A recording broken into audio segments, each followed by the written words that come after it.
Hi, Brittany. I just got a message. You needed to talk to me right away. What's going on? Going on past it was horrible with picking up kids from their dad and dropping them back off. It was terrible. What happened? I just I went to go pick them up, and it seems like no matter how hard I've been working or how hard I've been trying, it's been a real struggle for me, and it doesn't matter because it's always thrown in my face, and then I see that he's still using, and even 3 months into this, I still just feel like it's so hard for me not want to go back to that kind of lifestyle because it's just so much easier that way, or it seems like it when I'm there. It's been crazy, and he was yelling at me, and he pushed me, and it got very out of control, and it makes me feel just so overwhelmed. So, what did you do when he pushed you and got out of control? I took the kids and I left. I didn't know what else to do. I was too scared to call the police. Why is that? I mean, who are they going to believe? The a recovering drug addict.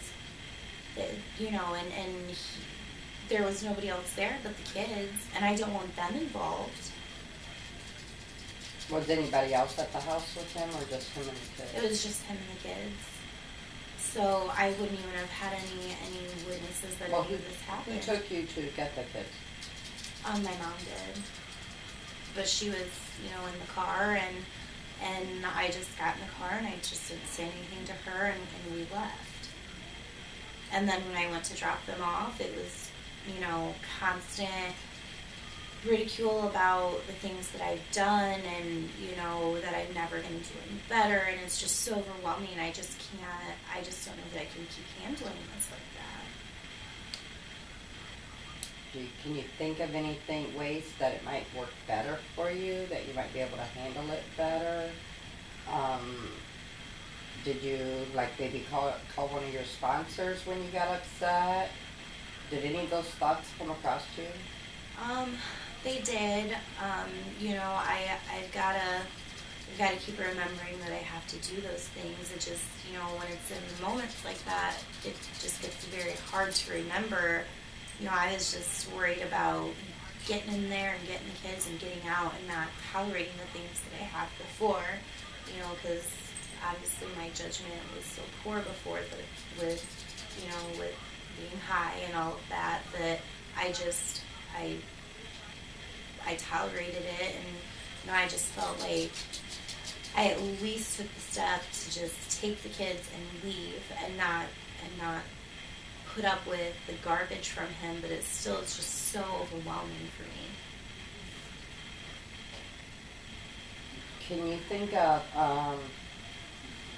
anything that you could do to kind of deflate the situation when it's coming up? I mean, does it matter how you approach him? I guess it just more matters, it is kind of all in what kind of mood he's in, and how high he is that day, and how he's gonna react to things. And I think that the only way it's going to be avoided is maybe if there's, if maybe my mom would have gotten out of the car and walked up to the door with me or something like that, because, a lot of that behavior has been hidden for so long. And he doesn't show that to everybody else. It's something that he keeps. Is this like an ongoing thing whenever you go to pick up the kids or you drop the kids off, or is this like an isolated incident? No, it's very ongoing. And like I said, it just kind of depends on what pills he's taken that day, or, if he's in a good mood or in a bad mood or whatever. And if I say even the wrong thing, it just escalates and blows up. And he just wants to throw everything in my face that I have ever done wrong. Okay. It's really important that you understand that no matter what you have done in the past, he does not ever have the right to put his hands on you. And there would be no repercussions for you calling the police on him because he has put his hands on you. The only time there may be a repercussion for you is if there was an incident like this and you would test positive for drug use. As long as you are not using drugs and you are complying with your program, your drug court, and what you need to be doing, there is no reason for you to be afraid to call the police because he's put his hands on you. So, I mean, that's really important that if you ever feel in jeopardy or something, that you don't be worried about doing that, because your safety and the safety of the kids is the most important thing at the time. So I want to make sure that you know that.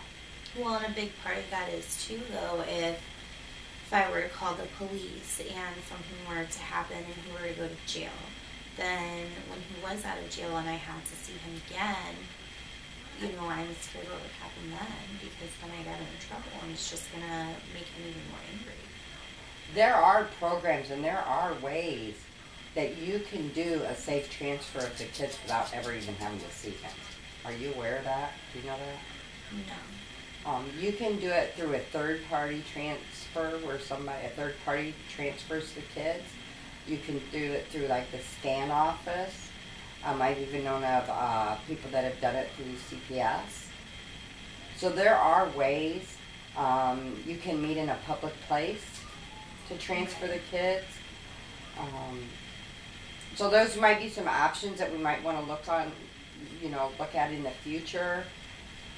But right now, I just want to make sure that you're okay. Is there anything else that you think that we need to do now?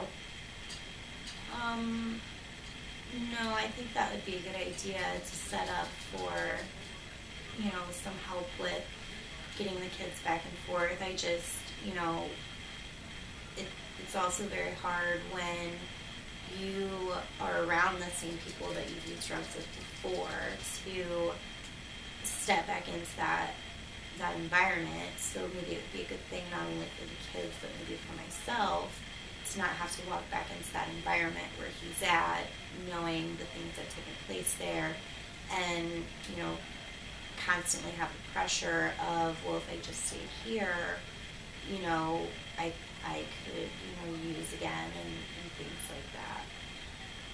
Right. So it probably would be a good idea for that to happen, for there to be some help with transportation of the kids between the two of us. Okay. I want to meet with you again. So I think we need to put some things in place for your safety and look at the safety of the kids. So you have a counseling and appointment here in about an hour. So do you want to, can you meet me back here right after your counseling appointment? Because I think these are things that we need to do right away. Yeah, I'm sure I can do that. Okay, so come back here go ahead and go to your counseling appointment, because I think you really need to do that today. And then when you're done, come back here so we can talk about some programs we can put in place and things to help you feel safe. Okay. And to make sure you are safe. Okay? Okay.